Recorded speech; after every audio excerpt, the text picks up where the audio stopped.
Hello hi friends, welcome back to Roslin life style. இன்றைக்கி இந்த வீடியோவில் நம்ம நகைச்சீட்டு போட்டு என்ன நகை வாங்கியிருக்கோம், எப்படி வாங்கியிருக்கோம், அதோட பில்லுலாம் நான் இந்த வீடியோ லாஸ்ட்டில் உங்களுக்கு அட்டாச் பண்ணியிருக்கேன். உங்களுக்கு இந்த வீடியோ பயனுள்ளதாக இருக்கும். இந்த மாதிரி மோர் வீடியோஸ் பார்க்கணுன்னா நம்ம சேனலை சப்ஸ்கிரைப் பண்ணிக்கோங்க. வாங்க வீடியோக்குள்ளே போகலாம். இன்றைக்கி ஆடி 18க்கு தாலி பிரித்து கோத்தா நல்லதுன்னு சொல்லியிருந்தாங்க. அதனால் நான் இன்றைக்கி நகைச்சீட்டை க்ளோஸ் பண்ணிவிட்டு நம்ம அந்த செயின் வாங்கிடலான்னு போயிருந்தேன். அந்த ஷார்ட் செயின் தாலிலாம் கோத்து உருக்குக்கள்லாம் கோப்பாங்களே அந்த ஷார்ட் செயின் வாங்க போனேன். நான் போன நேரம் பார்த்திங்கன்னா 12:30 ஆகிடுச்சி. ஸோ அதுக்கு முன்னாடியே நிறைய பேர் அதே செயினை ஆர்டர் பண்ணியிருக்காங்க, வாங்கிறதுக்கு வந்திருக்காங்க. ஸோ நான் போயிருந்தப்போ 3 கலெக்ஷன் தான் இருந்தது. ஒரு சின்னது 2 கிராமில், இன்னொன்று இந்த 6 கிராமில் உள்ள செயின். நான் அப்புறம் இது செலக்ட் பண்ணிவிட்டு பில் போட்டேன். இது எவ்வளோ ப்ரைஸ் ஆச்சு, இதோட அக்யூரேட் ப்ரைஸ் என்ன, அக்யூரேட் கிராம்ஸ் என்னங்கிறத உங்களுக்கு நான் வீடியோ லாஸ்ட்டில் சொல்கிறேன்.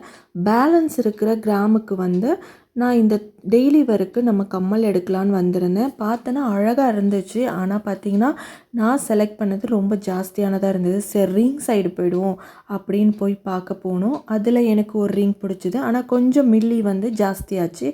ஓகேன்னு சொல்லி அதை நான் ஃபிக்ஸ் பண்ணிட்டேன். இந்த சிங்கம் போட்ட அந்த முகத்தில் இருக்கிற அந்த ரிங்கு ரொம்பவே அழகாக இருந்துச்சு, ரொம்ப கெத்தாக இருந்தது. இப்போ நியூ டிசைன் போல் இருக்குது, ரொம்ப நல்லா இருந்துச்சு. அப்புறம் தாலியை நான் அதை கோக்கிறதுக்காக ஆசார்கிட்ட போயிருந்தேன். அங்கே அப்போ ஒரு அம்மா நகை உருக்கிட்டு இருந்தாங்க.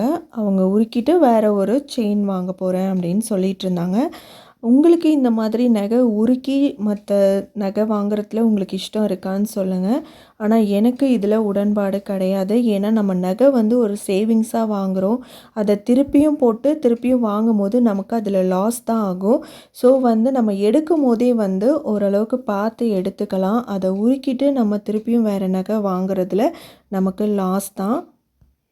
அப்புறம் அவங்களது முடித்ததுக்கப்புறம் நம்மளது செயின் தாலிலாம் கோத்து கொடுத்துட்டாங்க. அப்புறம் ஹஸ்பண்ட் கையால் அதை நான் போட்டுக்கிட்டேன். கரெக்ட் டைமுக்கு போட்டோம். இந்த கிளிப்பை என்னால் எடுக்க முடியல. நான் கட்டியிருந்த கிராமுக்கு பார்த்திங்கன்னா 9.163. அவங்க 2500 போட்டதுக்கு 0.532 கிராம்ஸ் ஆட் பண்ணி டோட்டலாக 9.695 கிராம்ஸ்க்கு அது நான் அந்த நகையை எடுத்துட்டேன். அன்றைக்கி உள்ள ரேட்டு பார்த்திங்கன்னா 6470க்கு அந்த கிராம்ஸ் எடுத்திருந்தோன்னா 62,726.65 ருபீஸ் வந்திருக்கும். ஆனால் இது நான் வித்தவுட் வேஸ்டேஜ் சொல்கிறேன். வேஸ்டேஜ் இல்லாமல் எஸ்ஜிஎஸ்டி ஜிஎஸ்டிலாம் இல்லாமல் இந்த ரேட்டே வந்திருக்கும். ஆனால் நான் இப்படி ஸ்கீமில் பண்ணதுனால எனக்கு டோட்டலாகவே எவ்வளோ வந்துச்சு பார்த்திங்கன்னா, ஜிஎஸ்டி 50% போட்டிருக்காங்க எல்லாத்துக்கும். இன்னொன்று எஸ்ஜிஎஸ்டி ஜிஎஸ்டி இதெல்லாம் ஆட் பண்ணியே எனக்கு 63,540 தான் வந்துச்சு. எக்ஸ்ட்ரா நான் 6,040 ருபீஸ் பே பண்ணேன். எப்படியுமே நம்ம கையிலேருந்து கேஷ் கொடுக்காமல் வரவே முடியாது.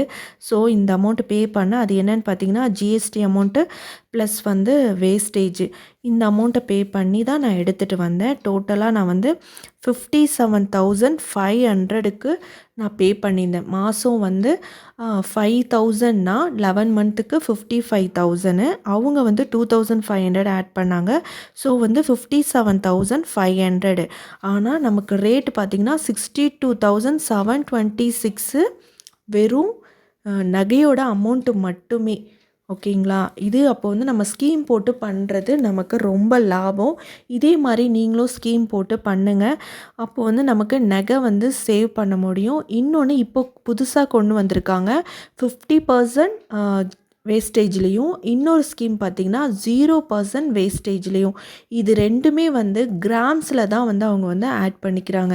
நம்ம எவ்வளோ அமௌண்ட்டு பே பண்ணுறோமோ அதுக்கு தகுந்த கிராம்ஸ் கணக்கு தான் அவங்க வச்சுட்டு வராங்க.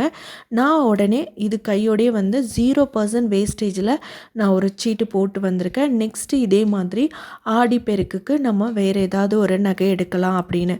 எனக்கு லாங் செயினும் பென்டன்ட் வைக்கணும் அப்படின்னு நெக்ஸ்ட் ஒரு ஐடியா இருக்குது. இதுக்காக நான் சேர்த்துட்டு வரேன். இதுக்கு முன்னாடி நான் கோல்ட் காயின் வாங்கியிருந்தேன். இதுதான் நான் ஃபஸ்ட் டைம் சீட்டு போட்டு நகையாக எடுத்தது. அதான் உங்கள் கூட ஷேர் பண்ணிக்கிறேன். உங்களுக்கு பிடிச்சிருந்தா இந்த வீடியோவை லைக் பண்ணிக்கோங்க, நம்ம சேனலை சப்ஸ்கிரைப் பண்ணிக்கோங்க. இந்த மாதிரி மோர் வீடியோஸ் வேணும்னா நம்ம கமெண்ட்டில் மெசேஜ் பண்ணுங்கள். ஓகே ஃப்ரெண்ட்ஸ், பாய்.